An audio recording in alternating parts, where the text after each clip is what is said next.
तो नवीन क्रियमाण इतना जोर हो जाए कि उस प्रारब्ध को दबा दे तो आप विजय को प्राप्त हो जाएंगे। तो नाम जप करो भगवान का, जो नाम प्रिय हो, खूब नाम जप करो और ये भावना करो कि इस फील्ड पर हम विजय प्राप्त कर लें, तो हो जाएगा।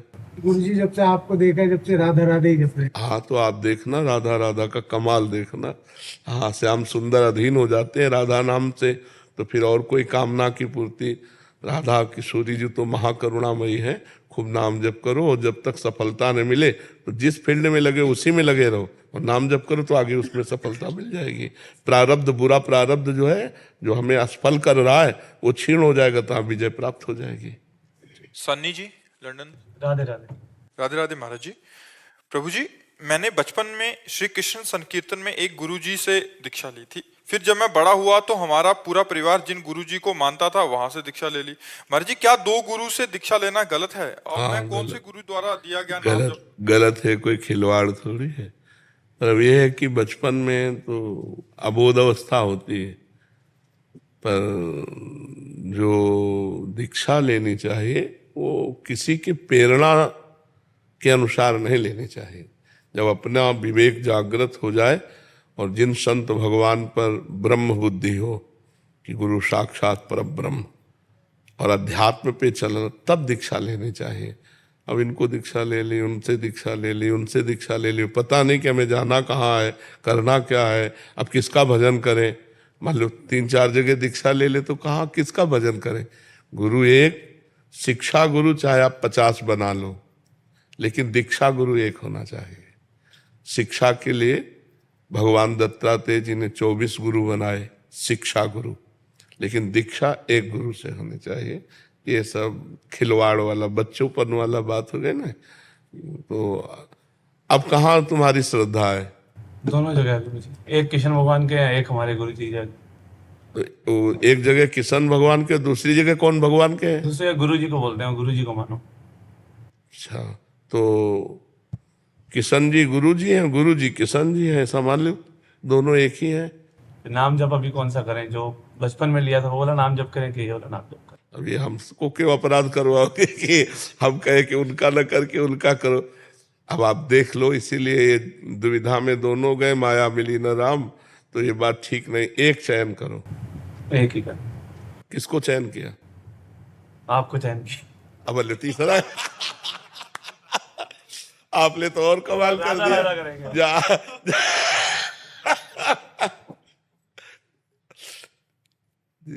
कुमारी कोमल जी, उत्तराखंड। राधे राधे महाराज जी।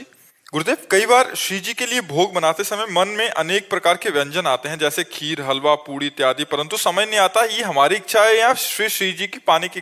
उसको भावना में लाओ कि हमारी श्री जी आज ये पाना चाहती। किसका प्रश्न? हमारी श्री जी आज ये पाना चाहती, इसलिए हमारे दिमाग में बात आई। और बनाओ अच्छे से, श्री जी को पवाओ, और फिर हो सके तो श्री जी के भक्त को पवाओ। और अगर स्वयं पाना हो तो थोड़ा किनका ले लो, फिर गौ और अन्य जीवों को बांट दो। अच्छे अच्छे पदार्थ स्वयं नहीं पाने चाहिए, उनको बांटना चाहिए। जो श्री जी को अच्छे अच्छे पदार्थ भोग लगावे तो उसको बांट कर पाना चाहिए, अकेले नहीं पाना चाहिए। स्वयं अगर स्वयं रोज हलवा पूड़ी पाओगे तो बीमार भी हो जाओगे। तो अच्छे अच्छे पदार्थ जो भावना में आए, अपने पास अर्थ व्यवस्था है तो थोड़ा थोड़ा भोग बना के। नहीं तो हमें लगता है रोटी सब्जी दाल रख दो, थोड़ा मीठा रख दो, और इसके बाद भावना में पवाओ। भावना में अमुक हलवा बनाया, अमुक हलवा बनाया, अमुक रायता बनाया, अमुक कढ़ी बनाए, ये और विविध पदार्थ भावना में पवाए और भावना में पा लो प्रसाद, तो कोई परेशानी भी नहीं है। भावना सबसे ज्यादा श्रेष्ठ रहती है। पदार्थ हम कहाँ तक लाएंगे? पदार्थ भावना में। जैसे आज हमारा मन है कि श्री जी को हम 50 प्रकार के भोग बनावे, तो हमें जो जो याद है हम सब 50 प्रकार के भोग अपने दिमाग में तैयार किए, और सोने की थाली बड़ी सी है और अलग अलग कटोरियों में प्रिया प्रीतम विराजमान अपने हाथ से पवा रहे हैं, और सामने भोग लगा 2 रोटी दाल सब्जी, और हम 50 चीजें श्री जी को पवा रहे। तो भावना में पवा दिया करो, और जो प्रगट में हो सुविधा हो तो प्रगट में भोग लगा दिया करो, और भोग लगा के बांट दिया करो। क्योंकि स्वयं अच्छे अच्छे पदार्थ पाएंगे तो भजन नहीं बन पाएगा। स्वामी हरिदास जी के लिए आता, उत्तम भोग लगाए मोर मरकट को सेवें। उत्तम भोग लगाते थे अच्छे अच्छे पदार्थों का, लेकिन वृंदावन के ब्रजवासी मोर मरकट ब्रजवासी जन इनको पवाते थे। करमवीर जी आगरा से। महाराज जी राधे राधे। गुरुदेव, क्या निकुंज में सभी को श्री जी का बराबर प्रेम मिलता है, या वहां भी जिसकी जो सेवा या भाव ज्यादा अच्छे से बराबर होता है? प्रेम में कमी नहीं, सबको श्री जी का बराबर दुलार मिलता नहीं, कोई जीवित ही ना रह पावे। अगर ऐसा लगे कि हमें श्री जी कम चाहते हैं तो कैसे जी पाएंगे? बराबर वैसे ही प्यार सबको, पर्सनल। श्री जी सबकी पर्सनल है। हाँ, श्री जी पर्सनल है, सबकी पर्सनल। मतलब जैसे को लगता है ना श्री जी केवल मेरी है, तो ऐसे अनुभव आएगा कि श्री जी केवल मेरी है। अब दूसरा पान पवा रहा है तो उस समय आप इतने तन्मय है कि वो पान आप ही पवा रहे हैं श्री जी को, हर सेवा आपके द्वारा हो रही। पर वो वहां पहुंचने पर पता चलेगा, क्योंकि ये सब चिदानंदमय बात है, प्राकृतिक शब्दों से उसका वर्णन किया ही नहीं जा सकता। जो सहचरी भाव के द्वारा प्रिया प्रीतम की सेवा है वो चिदानंदमयी सेवा है, और चिदानंद में द्वैत नहीं होता। प्रेम गलियति साकरिता में दोनों समाये, उसमें द्वैत नहीं होता, उसमें तदात्म होता है। जैसे गोपीजन कह रहे कान भय प्राण में, प्राण भय कान में, ही में न जान पर कान है कि प्राण है, वो बात हो जाती है। अक्षी जी। राधा वल्लभ श्री हरिवंश। श्री हरिवंश महाराज जी। गुरुदेव, आपके चरणों में कोटि कोटि प्रणाम। गुरुदेव, मेरे शरीर का भाई अपने कर्मों के फल से शारीरिक व मानसिक रूप से अस्वस्थ है, जिस कारण वो माता पिता से ऐसा व्यवहार कर देता है कभी कभी जब जो माता पिता के करने योग्य नहीं है। क्या उसको इसका फल भोगना पड़ेगा, क्योंकि वो तो अनजाने में करता है महाराज जी? हाँ, अब जैसे पागल आदमी तो उसको तो दंड नहीं मिलेगा, क्योंकि उसको तो दंड स्वतः मिल ही रहा है, उसकी बुद्धि अपवित्र है। अब अपवित्र पागल बुद्धि जैसे, इसीलिए कानून भी पागल के साथ बर्ताव। अगर साबित हो गया रिपोर्ट में कि पागल है तो उसे सजा देने के लिए उसमें मुरव्वत होती है कि आखिर विक्षिप्त है, पागल है, वो कुछ भी कर सकता है।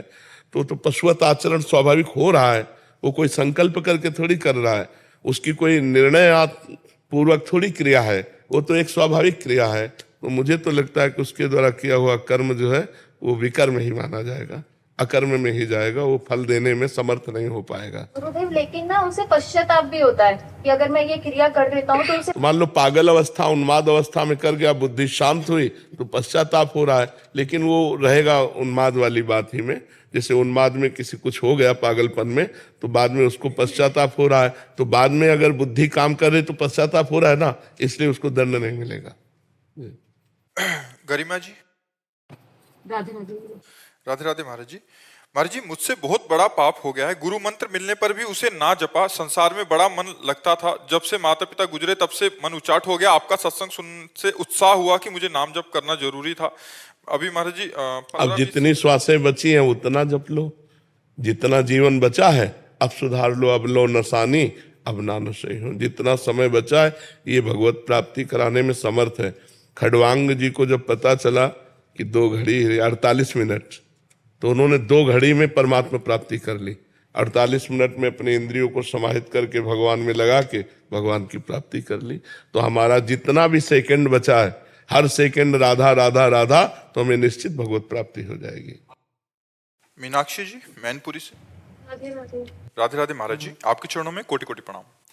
महाराज जी, गोस्वामी तुलसीदास जी ने प्रभु को प्राप्त करने के लिए 2 मार्ग बताए हैं, एक ज्ञान मार्ग, एक भक्ति मार्ग। महाराज जी, ज्ञान मार्ग थोड़ा सा कठिन नजर आता है, इसलिए भक्ति मार्ग को बहुत उत्तम बताया गया, परंतु भक्ति भी कई प्रकार की बताई गई है। जैसे हनुमान जी ने प्रभु राम जी से अनपायनी भक्ति की मांग की, सनकादिक ऋषियों ने प्रभु से प्रेमा भक्ति की मांग की, गोस्वामी जी ने स्वयं अविरल भक्ति विशुद्ध भक्ति की याचना की। एक ही की पर्यायवाची शब्द है, प्रेम लक्षणा भक्ति के ही पर्यायवाची। अनपायनी, भगवान के चरणों के सिवा अन्य कोई आशा भरोसा न हो। अविरल, निरंतर भगवान में चिंतन वृत्ति चली जाए।